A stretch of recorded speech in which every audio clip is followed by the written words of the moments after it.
nos grabe. Nos quedamos en un tema muy, muy importante. Nos hablaba el diputado Hamlet Almaguer de esta reforma al Tribunal Electoral del Poder Judicial de la Federación, que simple y sencillamente se pospone.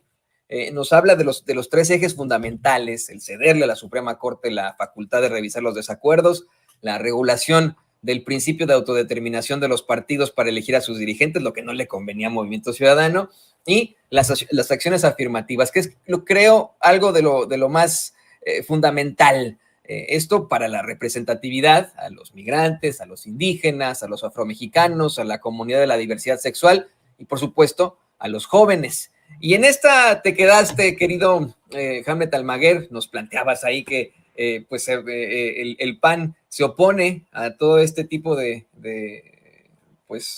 establecimientos de diversidad mediante esta acción afirmativa, que acá en Estados Unidos, por ejemplo, ha sido extremadamente controvertida, pero que, insisto, y considero es absolutamente necesaria para una sociedad más plural.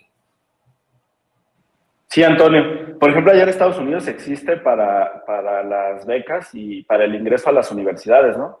Incluso participan como en concursos separados, o sea, si eres latino o si perteneces a otra minoría étnica, no se puede llenar la universidad de blancos, ¿no? Por ejemplo. Acá, bueno, lo adoptamos para el sistema legislativo. Entonces, el PAN se opone por una razón muy sencilla, bueno, dos. Primero, pues son clasistas, son racistas, son discriminadores de origen, no les gusta la inclusión, la diversidad y la pluralidad.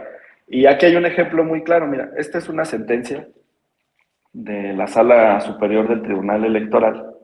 Yo he sido muy crítico del tribunal y del Consejo General del INE. Te quiero decir que en el INE, por ejemplo, cuando Lorenzo Córdoba y Ciro Murayama daban línea, pues muchos lo seguían, o prácticamente todos. Al principio hubo algo de oposición y luego ya todos se cuadraron. En el tribunal, en este momento, hay dos alas. En la sala superior hay un ala liberal y hay un ala conservadora. En el juicio sobre el tema de si regresaba o no Edmundo Jacobo, que volvió 10 días y se fue en medio de las revisiones del Contralor Interno, la votación quedó empatada 3-3. Y el presidente Reyes Rodríguez Mondragón tiene un voto de calidad. Eso significa que él desempata y decide proteger a Edmundo Jacobo. Entonces yo no veo como todo perdido en la sala superior, porque hay algunos magistrados que no coinciden con esas visiones. En el fondo, lo mejor sería lo que planteó el presidente de la República: renovar la integración. Eso es lo que pasó con el INE. Son las mismas facultades las que tenía Lorenzo Córdoba y las que tiene Guadalupe Tadei, pero la diferencia está en cómo las usan. Entonces nosotros esperamos que cuando venga esa renovación de la Sala Superior, en los próximos 3 años hay algunas vacantes, se dé paso a una nueva etapa. Mientras tanto, esta es una sentencia que fue dictada por la Sala el 28 de agosto del 2021. Esto fue un día antes de que rindiéramos protesta y 3 días antes del inicio de la legislatura. Y aquí el párrafo pues dice: la Sala Superior del Tribunal Electoral dicta sentencia en el sentido de revocar la constancia de asignación otorgada a la fórmula de Oscar Daniel Martínez Terrazas y Raimundo Bolaños, en virtud de que fue desvirtuada la calidad de persona indígena bajo la cual fueron registrados para ocupar una candidatura en el marco de tal acción afirmativa. ¿Quién es Oscar Daniel Martínez Terrazas? Un candidato a diputado del PAN, diputado federal en el 2021, que se hizo pasar por indígena. Correcto. Y fueron las propias comunidades indígenas las que presentaron un juicio para desvirtuar esa calidad y anular esa asignación. La realidad es que en los partidos de oposición, en el PAN, PRI, PRD, MC, hay muchos fraudes en las acciones afirmativas. Existen por sentencias, existen por acuerdos, pero ellos no las cumplen. Registran a personas que no reúnen esas calidades. Ha habido otro debate muy fuerte sobre la calidad del supuesto diputado migrante de la Ciudad de México que ganó el aspirante postulado por el PAN, y que muchos migrantes dicen, él no es migrante, ¿no? Y hacen lo mismo con los indígenas. Y yo no conozco quién es el diputado o diputada de la diversidad sexual del PAN, o quiénes son los diputados indígenas, ¿no?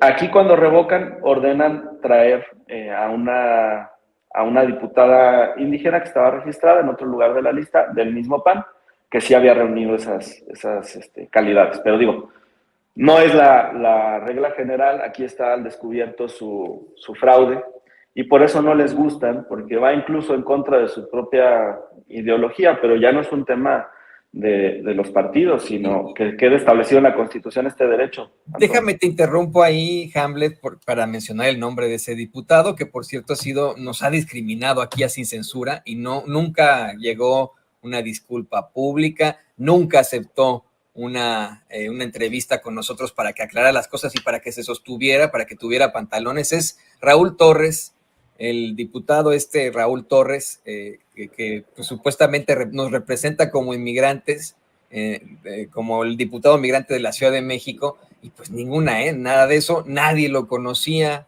Uno pregunta en la comunidad si alguien conoce a Raúl Torres, y nadie lo conoce. Le generaron esta pues supuesta semblanza de que él ha sido migrante, de que sus papás vivieron en Estados Unidos y que él vivió un tiempo allá también, pero de ninguna forma es alguien que podamos localizar nosotros como paisanos acá en los Estados Unidos, alguien que sepamos, este cuate es activista, lo hemos visto como Martín Unzueta, por ejemplo, ¿no? Este cuate ha estado en la lucha desde hace mucho tiempo. En la vida, Hamlet, ese señor Raúl Torres, no sé si todavía nos pueda poner la imagen, ahí es el supuesto diputado migrante, que como bien menciona el diputado Hamlet Almaguer, pues nos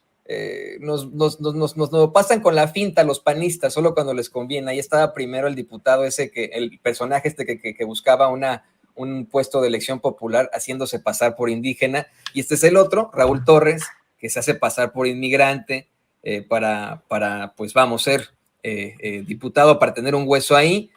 Quiero insistir hasta el cansancio que este señor fue el que nos atacó en Sin Censura al decir que no éramos periodistas, a pesar de que hemos estudiado, que estudiamos la carrera, que hemos estado en los medios de comunicación desde hace décadas, simple y sencillamente por haberle hecho una crítica, él aseguró que éramos matraqueros, paleros del presidente López Obrador.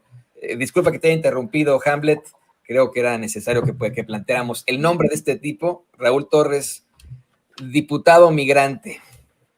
No, era muy importante. ¿Ves cómo es una constante en el PAN? Primero, no les gustan las acciones afirmativas. Y ya que los obligan, pues no las cumplen, porque meten puro cachirul a estas postulaciones, puros aspirantes falsos, digamos. Otra práctica que tienen los partidos de oposición es mandarlos hasta atrás en la lista para que no lleguen.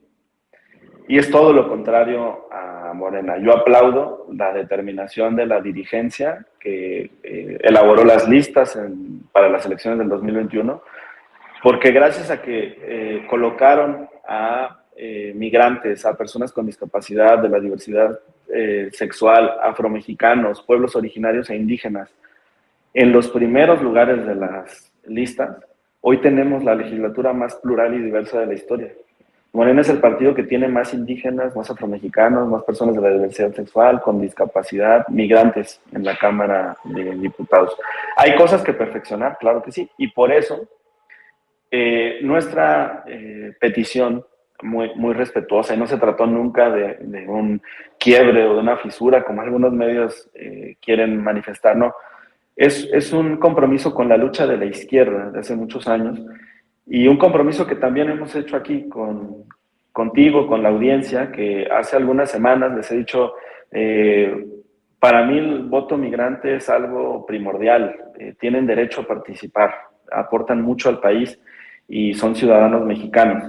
Y la participación, no solo desde un punto de vista activo, hemos criticado que para el Estado de México y Coahuila solo se registraron 5,000 votantes desde el extranjero, no solamente el derecho a votar, sino a ser votado.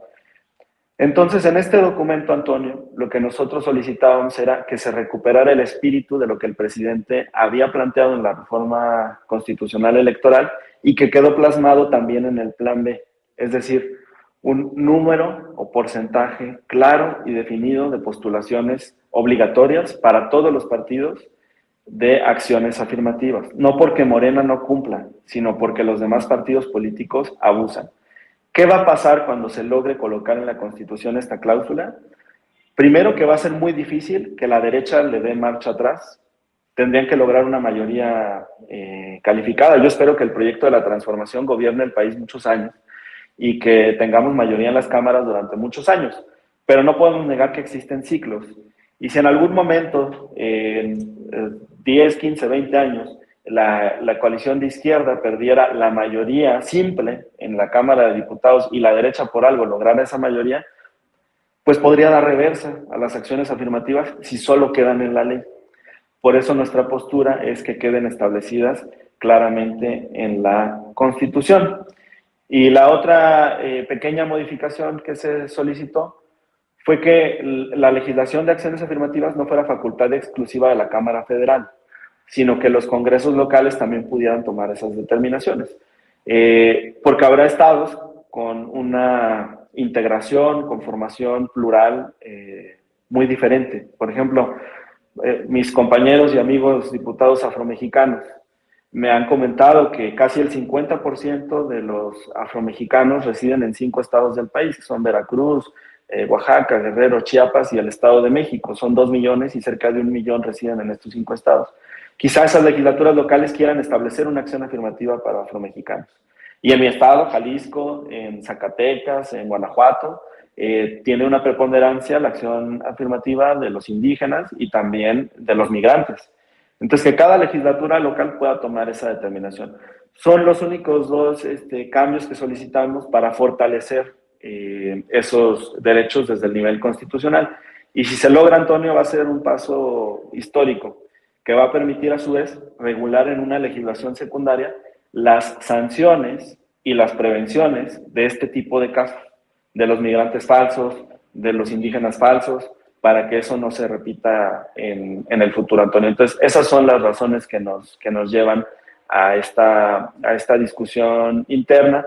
Yo agradezco el respaldo que hemos tenido a nuestro coordinador parlamentario. Ayer tuvimos una reunión plenaria de Morena, los 200 legisladores, y todos estuvimos de acuerdo en luchar porque quede establecido en la Constitución este porcentaje o número de candidaturas, Antonio. Pues esperemos que continúe, que se pueda llevar a cabo. Ya nada más para cerrar, mire, estaba mientras nos planteaba estas excelentes propuestas y le pido